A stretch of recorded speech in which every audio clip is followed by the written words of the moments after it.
Bienvenue dans l'entretien de l'intelligence économique, l'émission consacrée aux acteurs de la mondialisation. C'est un Eldorado économique très peu exploité. Je parle de la Russie et surtout des républiques d'Asie centrale. Dans ces pays, il est difficile de conquérir des marchés sans une diplomatie économique solide. Pour en parler, je reçois l'un des meilleurs spécialistes de la question. Gilles Rémy est président du groupe CIFAL, une société de commerce international qui possède d'excellentes connexions dans cette région.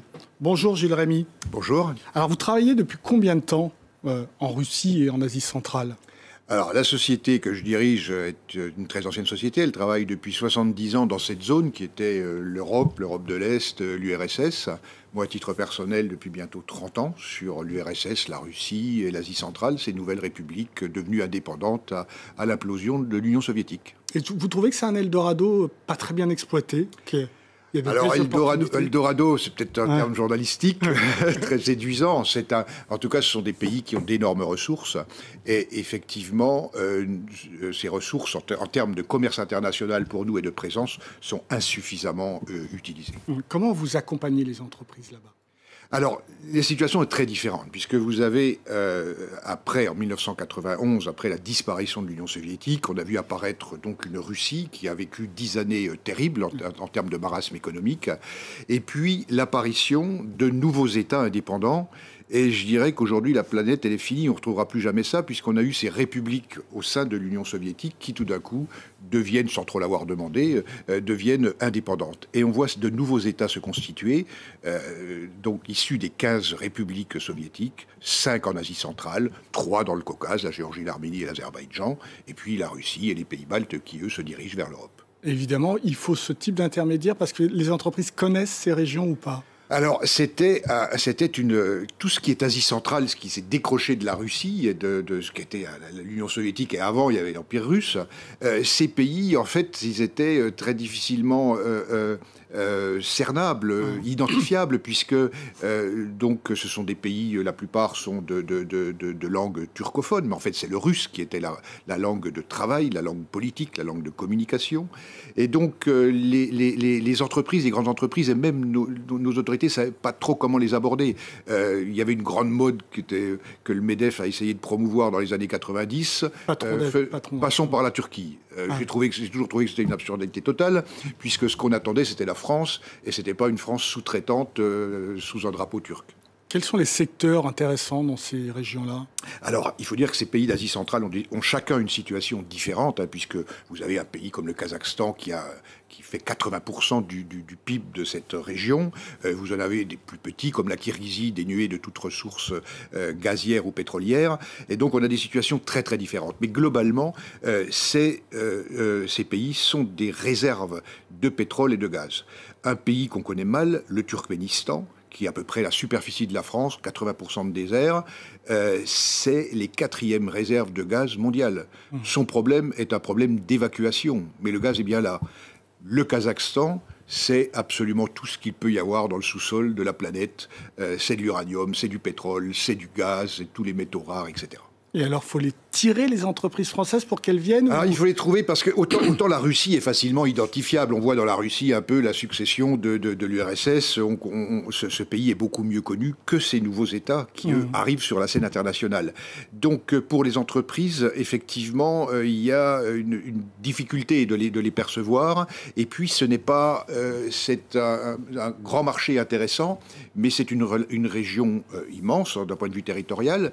C'est 5-6 fois la France, même plus, avec rien que pour le Kazakhstan, mais c'est peu de population finalement. On a à peu près 80 millions de population, donc ce n'est pas un grand marché pour la consommation en biens de consommation ordinaire. C'est un marché pour l'infrastructure, pour l'énergie, etc., puisque ce sont des États qui se construisent, qui ont énormément investi. Vous qui passez beaucoup de votre temps là-bas, qui est présent ? Les Chinois Bien sûr, les Chinois...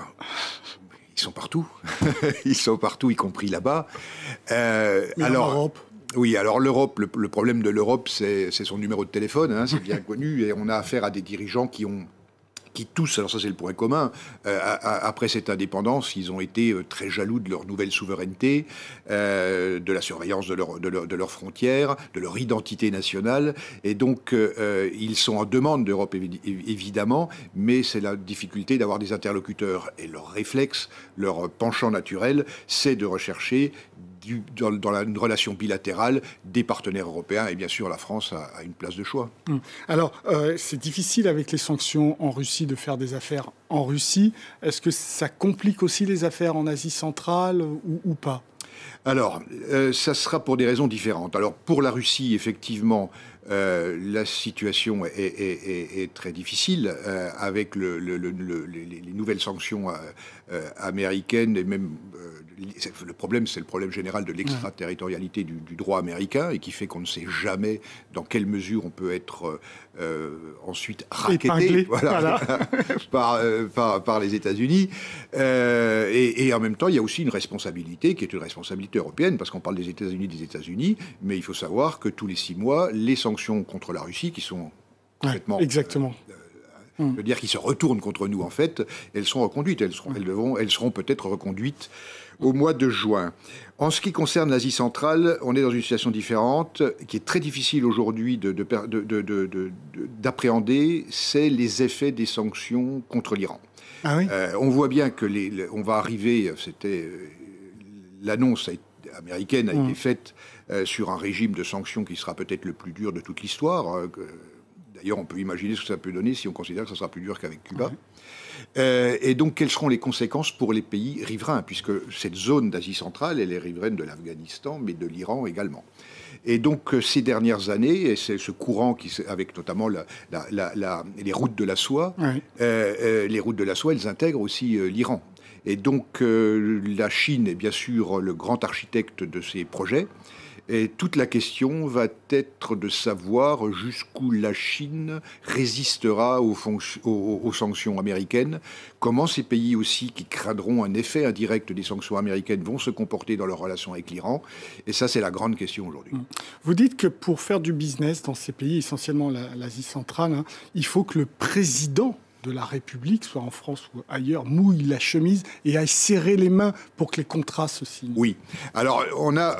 c'est l'exemple type, les pays d'Asie centrale, de l'importance de la diplomatie économique. C'est essentiel, et c'était un concept qui a été développé notamment dans la dernière période, mais il est bien effectivement de réfléchir et d'affirmer l'intérêt pour nos autorités, pour notre ministre des Affaires étrangères, mais encore faut-il jouer le jeu. Or, nous sommes plus concernés que n'importe qui, plus que l'Allemagne, plus que l'Italie, par cette diplomatie économique, parce que nous sommes très très bons dans des secteurs de souveraineté. Et les secteurs de souveraineté, c'est dans une certaine mesure, c'est le gaz et le pétrole, mais c'est aussi les infrastructures, c'est aussi le contrôle aérien, c'est aussi les satellites. Et donc, sur ces sujets de souveraineté, un président ne va pas s'engager avec un pays sans avoir serré la main de son homologue, et c'est bien naturel. Donc, il faut des déplacements, il faut des réceptions de ces présidents à l'Élysée, et il faut que Emmanuel Macron serre les mains et qu'il se déplace. Absolument.